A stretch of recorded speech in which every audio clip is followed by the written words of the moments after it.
안녕하세요. 동묘에서 장사하는 동묘 박씨입니다. 오늘은 수제 맥주에 대해서 말씀을 나눠볼까 해요. 수제 맥주. 왜 제가 수제 맥주에 대해서 얘기하냐? 그건 제가 수제 맥주를 판매하고 있기 때문이죠. 바로 이거 동묘에서요.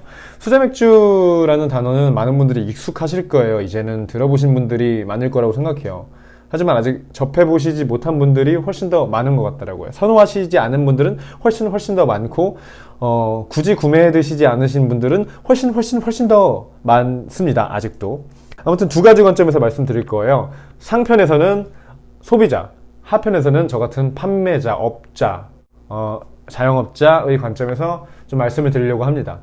소비자 입장에서 수제 맥주에 무엇이 궁금할까요? 당연히 맛과 뭐 이런 것들 아닐까요? 그 전에 단어를 한번 좀 짚고 넘어갈 거예요. 크래프트 비어라는 말이에요. 그걸 번역하다 보니까 수제 맥주가 됐는데, 우리한테 다가오는 수제라는 단어는 좀 핸드메이드라는 느낌이 강해요. 손으로 만든. 하지만 기존의 카스 같은 맥주라고 해서 발로 만든 것도 아니고, 뭐 수제 맥주들 중에서도 대량 공정이 이루어지는 것들은 카스만큼의 큰 공장에서 만들어져 나오는 것들도 세계적으로 많이 있어요. 그러면 뭐가 수제냐?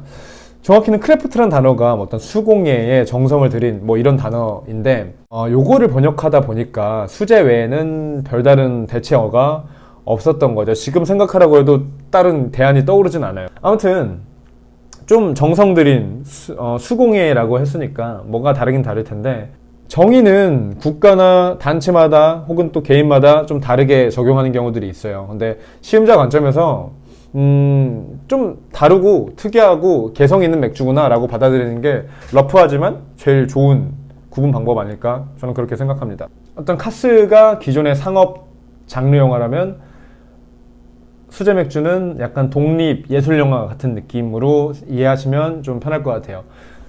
그럼 뭐 세 가지 특징으로 크게 수제 맥주를 이해하시면 될 것 같은데, 첫 번째, 일단 맛이 제일 중요하겠죠.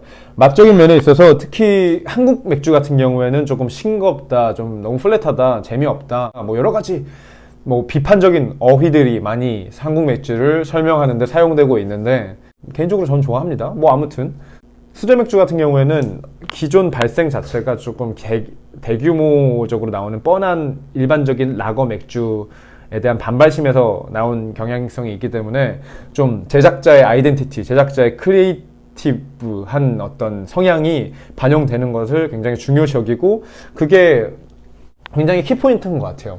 그러다 보니까 두 번째인데, 가격이 좀 상승할 수가 있어요. 아무래도 대자본의 약간 반대급부로 나온 문화이고 제품이다 보니까 소자본의 어떤 소규모들이 많아서 규모의 경제에 적용을 별로 받지 못하겠죠. 그래서 재료 같은 것도 조금씩 구매해야 되고, 양도도 조금씩 이루어지다 보니까 어떤 코스트가 높아질 수밖에 없고, 또 아까 말씀드렸듯이 나의 아이덴티티나 창의성을 발휘하기 위해서 좀 특별하거나 독특하거나, 아니면 또 굉장히 프레시하고 좋은 재료들을, 특히 뭐 맥주의 호비라는 재료가 그 중 하나인데, 인기 있고 프레시한 재료들은 굉장히 비싸요. 그래서 맥주 전체 가격에서 차지하는 재료 원가 코스트가 굉장히 높아질 수밖에 없는 거죠. 그리고 판매처도 이렇게 유통망이 활발할 수가 없기 때문에, 오비 같은 곳보다는, 그래서 판매할 수 있는 활로도 적다 보니까 만드는 데 있어서 뭐 코스트 문제가들이 생길 수밖에 없겠죠. 세 번째, 구매처에 대해서 말씀드리자면 두 가지로 좀 나눠봐야 될 것 같아요. 수입, 그러니까 해외 수제 맥주가 있고 국내 수제 맥주가 있는데, 해외 수제 맥주 같은 경우엔 지금 마트, 특히 대형마트 중에서도 이마트에 가면은 수도권 기준으로서는 어딜 가도 내가 IPA를 먹을 거야, 아니면 나 스타우트를 먹을 거야, 페이레일을 먹을 거야 라고 해서 마트를 갔을 때 모든 것이 갖춰져 있지 않지만 굉장히 다양한 종류의 수제 맥주를 이제 굉장히 편하게 좋은 가격에, 상대적으로 좋은 가격에 얻어올 수 있는 시대가 됐고 쉽게 접할 수 있어요. 그런데 국내 수제 맥주 같은 경우는 조금 얘기가 달라요. 병에 담아서 팔려면은 좀 그 필터링이라고 해서 술이 오래 가도록 해주는 작업이 필요한데, 이게 장비가 조금 가격이나 규모가 만만치 않아서 국내 수제 맥주 양조 회사들은 대부분 이 장비를 가지고 있지 못합니다. 그렇기 때문에 아무래도 그 생맥주라고 하는 그 맥주 큰 통에 담아서 유통되는 경우가 다반사고, 이 말은 즉슨 국내 수제 맥주를 마시는 가장 용이한 방법은 제가 운영하고 있는 펍 혹은 수제 맥주를 취급하고 있는 뭐 레스토랑 같은 곳에 가서 마시는 게 가장 용이한 루트가 될 수 있겠네요. 그런데 뭐 가장 중요한 건 앞에서도 몇 번 말씀드렸듯이 맛인 것 같아요. 좀 개성 있는 맛들이 많고 즐길 수 있고 재미를 느낄 수 있는 맛들이 다양하기 때문에 거기서 나의 취향을 찾아가는 게 수제 맥주의 참 재미 아닌가 싶습니다.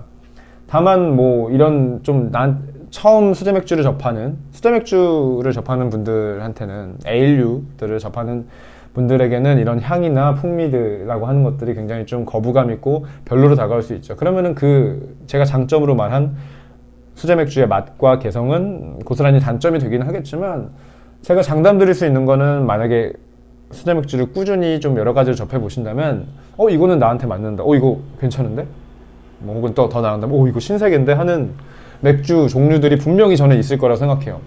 굳이 그렇게까지 돈을 쓰고 싶지 않으신 분들이 아직은 뭐 많겠지만, 개인적으로 수제 맥주를 좋아하는 한 사람으로서는 뭐 그런 많은 분들이 맥주라는 그 주류 카테고리 안에서 자기의 취향을 찾아 나가실 수 있으면 좋지 않을까 하는 그냥 바람입니다.